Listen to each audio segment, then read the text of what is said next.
everyone, welcome to Minimal Mindful Mama. I'm Katie Mixon, and if you're new here, I make videos that help busy moms to simplify, organize, and declutter their lives so that you can live the life that you want to instead of having to be cleaning and organizing all the time. In today's video, I'm going to be talking about 50 things that we no longer buy or own, especially since starting our minimalism journey and trying to live life in a more sustainable way. For frame of reference, we are a family of 5, myself, my husband, and we have 3 kids under the age of 6.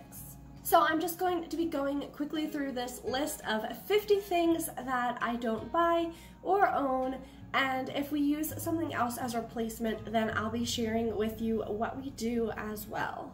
Don't forget to hit that like and subscribe button, and let's go ahead and get started. Number 1 is uncomfortable shoes. It's a little bit funny to me that we are pursuing minimalism and that we also really like minimalist type of footwear, because the two uses of the word minimalist are kind of different, but I've discovered that wearing barefoot type shoes, they're so much more comfortable and they're more healthy for your posture. And so it's really important to me that we invest in quality footwear for our children as well as for ourselves, just so that we can maintain our health as we get older. I do still love a good pair of heels on occasion though, so I do own shoes that aren't necessarily barefoot type shoes, but when I do go to purchase a pair of shoes, I just like to make sure that it is comfortable and something that I can walk in for an extended period of time, rather than some of the lower quality shoes which tend to be less well made and less comfortable to wear on a long-term basis. Number 2, one-time clothing items. I personally like to buy things that I will rewear again and again. So I have a few formal type of dresses that could be worn to a few different types of occasions. And I also didn't buy them new. I like to look for them when I'm thrifting or find them on ThredUp, so that I'm not buying a brand new item to wear to a one-time event. Number 3 is scarves. In my opinion, scarves are just out. They're very 2010, but whether or not you agree with me on that or not, I'm just not really a scarf person. I've never liked the feeling of having scarves around my neck. I much prefer other types of accessories, especially in the fall when scarves seem to be very popular. And so while I did try for a while to have those perfect Pinteresty plaid fall scarves, I eventually just realized that scarves are not for me, and I've decluttered all of my scarves and opt for a different type of fall look. Number 4 is new books. I really like to utilize our local library for new reading materials. Number 5 is souvenirs. In my opinion, when you travel or have an experience, the experience itself is so much more memorable than an item that you might bring home to commemorate the experience. And I personally am a big fan of photographs, so I would much rather just get some good pictures that I can then easily store on my computer or my phone and look through whenever I want, rather than spending money for a tchotchke that's going to sit and collect dust in my home. Number 6 is magazines. Even when I'm offered those free subscriptions, while they are enjoyable to look through, I feel like, again, they're one of those one-time type of things, and I would just rather get that information in a different way. If there's something that I want to know, I can look it up on the internet. But for me personally, I don't really see a need to have magazines being collected in my home. Number 7 is those as seen on TV items. They tend to be very trendy, and sometimes they do really work, but a lot of times they're very single-use type of items, and I'd rather just save the money and use my tried and true multi-purpose items for the same thing. Number 8 is car fresheners. If you're not aware, fragrances contain all sorts of toxic chemicals that are harmful, and so I would much rather freshen my car by rolling the windows down, giving it a good clean. And I also have a little cup holder essential oil diffuser, which I like to use. Number 9 is new furniture. I've found that it is much more budget friendly as well as tends to be more durable to simply buy used furniture or to find it through like Facebook Marketplace or a buy nothing group in your area. Number 10 is full price movie tickets. Now, we don't actually often buy movie tickets anyway. My husband has a projector and we built a projector screen for it that we usually watch movies on digitally. He also has like a surround sound type speaker setup, so I feel like it's actually movie theater quality to just watch movies at home, and bonus of we get to be in comfy clothes and eating snacks. So going to the theater isn't something we typically do anyway, but on occasion there will be a movie released that we want to see that is only in theaters. So what I like to do is to go on Tuesdays, which is our local theater's $5 ticket movie night. And that way it ends up being a very budget-friendly date night versus spending 20 bucks or more just on the movie. Number 11 is Hallmark cards. You can buy packs of cards or individual cards at the Dollar Tree, and I found that this is a much more affordable method of sending those cards to the people who value them, especially as it's oftentimes the handwritten note that we put inside that's more important than the scripted Hallmark card would have. Number 12 is extra blankets or sheets. We have one set for each bed in our home, and when we wash it, then we just immediately replace it. For the kids, we have 1 or 2 spare blankets that we can use if they do need a new one in the middle of the night, and then we have 1 or 2 throw blankets that we use in the winter time on the couches as well, but we don't keep a lot of extra throw blankets or switch them out by season or anything like that. Number 13 is seasonal pillows. Rather than purchasing pillows for each season, I've discovered that if you buy one set of pillows that has the removable pillowcases, you can then simply get seasonal pillow covers and you can change out your pillowcases for each season without having to store a bunch of extra pillows. Moving into cleaning type supplies, I don't use dryer sheets. Again, they tend to be toxic to people as well as to the environment. So instead I've invested in reusable wool dryer balls, which I've been loving for the 2.5 years that I've been using them. Number 15 is Swiffers. At first I made the switch to stop buying the disposable Swiffer pads and I made my own that I could attach to my Swiffer, but then we ended up getting a steam mop, which I've been loving for the purpose of sanitizing my floors. I feel like it works so much better than the Swiffer ever did, and I love that it's just using water and that it's that much safer for my children or pets. Number 16 is traditional cleaners. If you saw my last video, it was a clean with me video, and I actually shared about the brand of cleaners that I love to use called Blueland.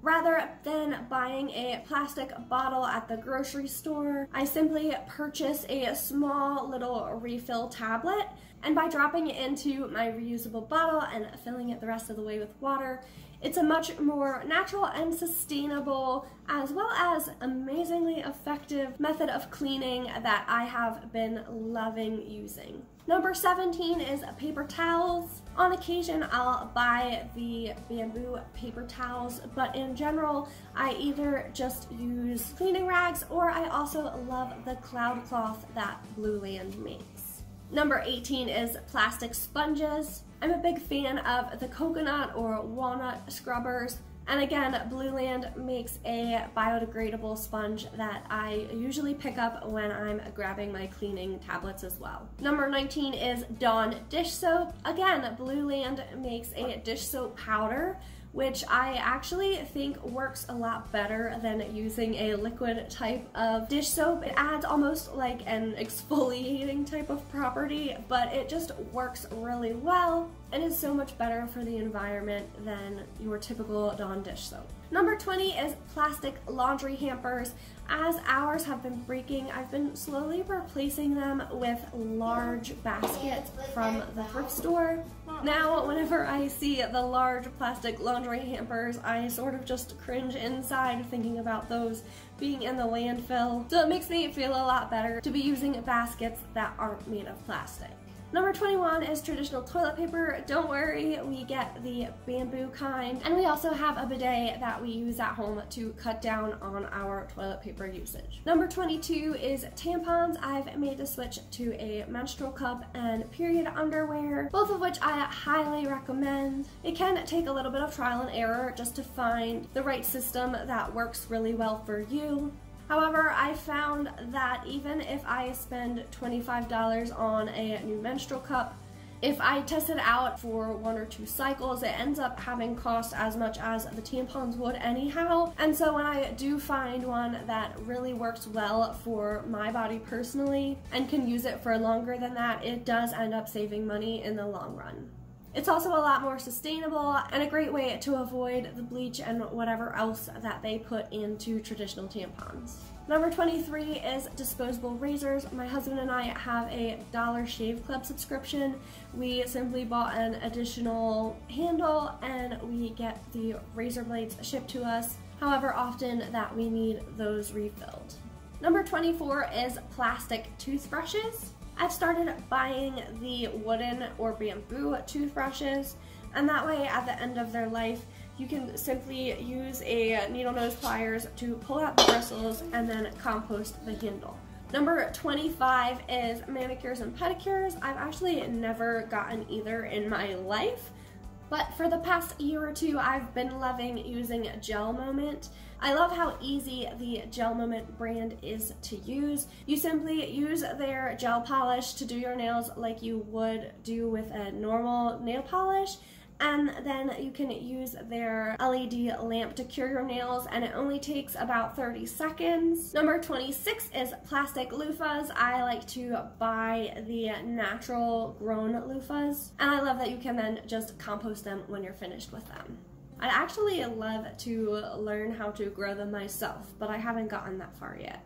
Number 27 is makeup remover wipes. I bought some microfiber cloths that are for removing makeup, and I simply use those when I wash my face at the end of the day. Number 28 is foundation. Since I went dairy-free about 2 or 3 years ago, my skin has massively cleared up, and I've found that I'm not dependent on foundation to feel like I can leave the house and be presentable. I do still use a little bit of concealer on occasion, as well as a blush and sometimes a bronzer.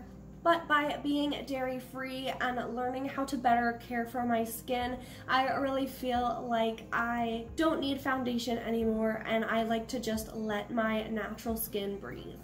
Number 29 is workout gear. So this started because we had a gym membership, and so it didn't make sense to be paying for that as well as to have working out type things at home. We no longer have the gym membership. However, I also feel like for doing home workouts, you don't really need a lot of fancy gear unless that's really your thing and you want to have a home gym. But I just have a yoga mat and a pair of 15-pound weights, and that seems to work for everything that I need to do. Or I'll sometimes go and grab a pair of soup cans from the kitchen if for some reason I need a much lighter weight. Number 30 is DVDs. So we currently have Amazon Prime, mainly for my husband's work, but we tend to watch all of our movies digitally, and so there's not really any reason for us to purchase DVDs anymore since so much is available online now.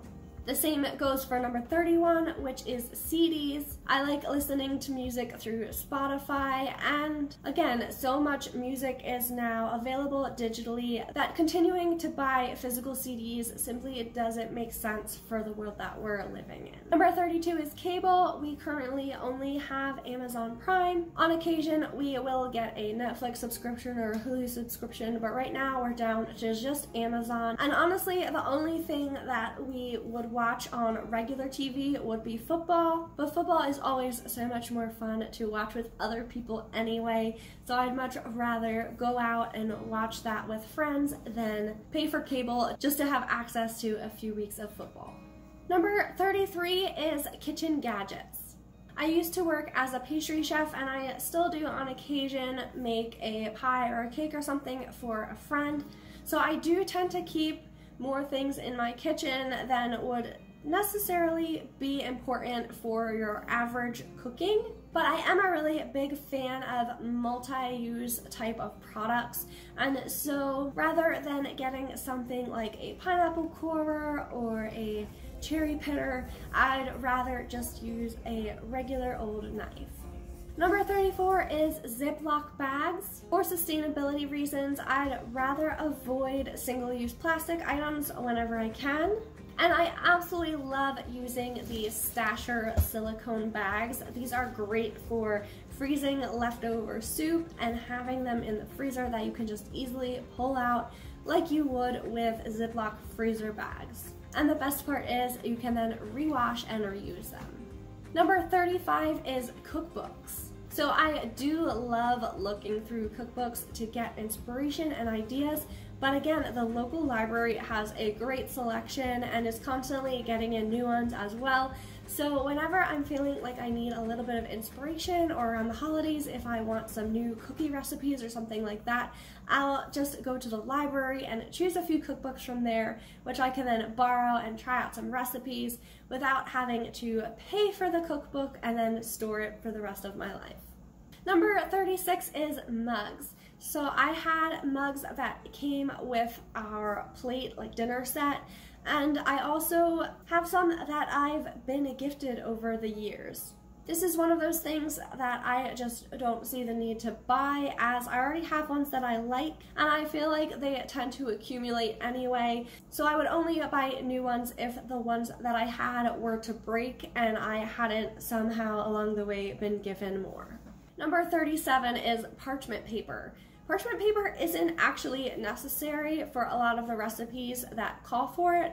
However, in the situations where you do want to use something like that, I have these awesome silicone mats that I use that are really great for providing that non-stick surface when you're baking something like a jelly roll. And then again, you can simply wash and reuse them. Number 38 is K-cups. So we stopped using our Keurig actually and switched to a French press, which I love because I'm able to grind whole bean coffee and get a really fresh, strong pot of coffee without any of the plastic waste of a Keurig cup, and also without using coffee filters. Number 39 is a popcorn popper. I did have one of these for a while, one of the hot air poppers, but when it broke, then I realized that it was just as easy to pop popcorn in a pot the old-fashioned way, and so that's something that I haven't replaced and I don't plan to. Number 40, I'm going to mention just a few food items that we don't buy. The first is soda. We don't really drink soda or pop if you live in a different area of the country in our family.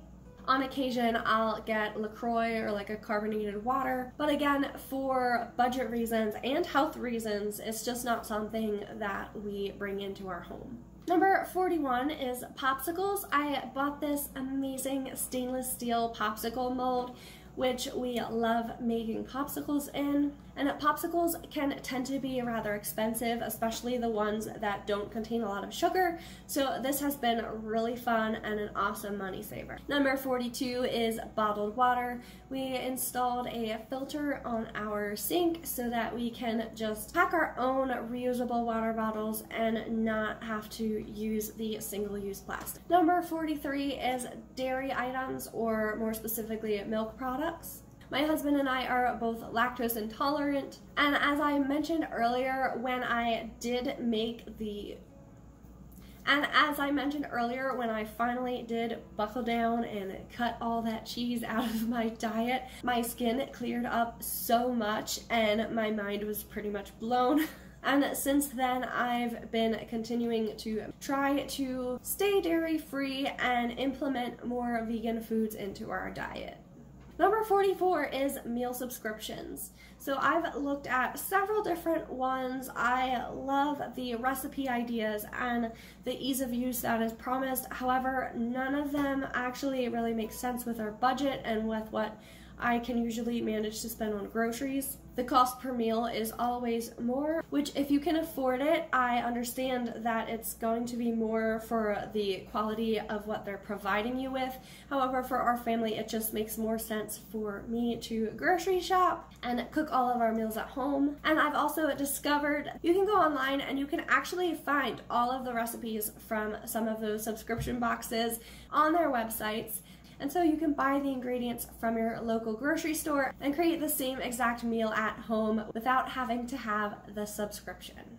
Number 45 is baked goods, again with us trying to avoid dairy, and then for the health reasons of trying to cut back on sugar and preservatives.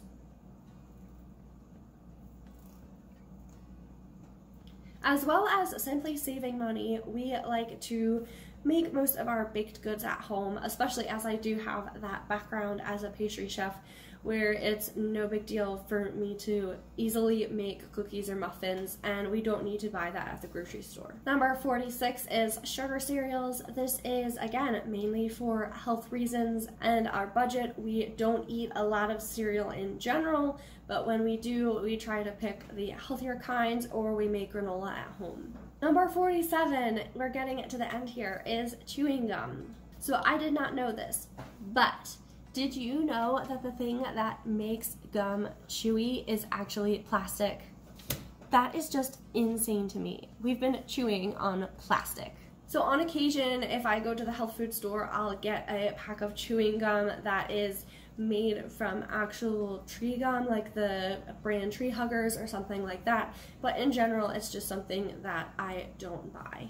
Number 48 is Hershey's chocolate, or any other type of chocolate that is not fair trade. I started doing this originally for ethical reasons, as chocolate is an industry where there are a lot of ethical issues with slave labor and child labor. And then when I decided to go dairy-free, it became something that I didn't want in my diet anyway, because most chocolate does contain some form of milk product.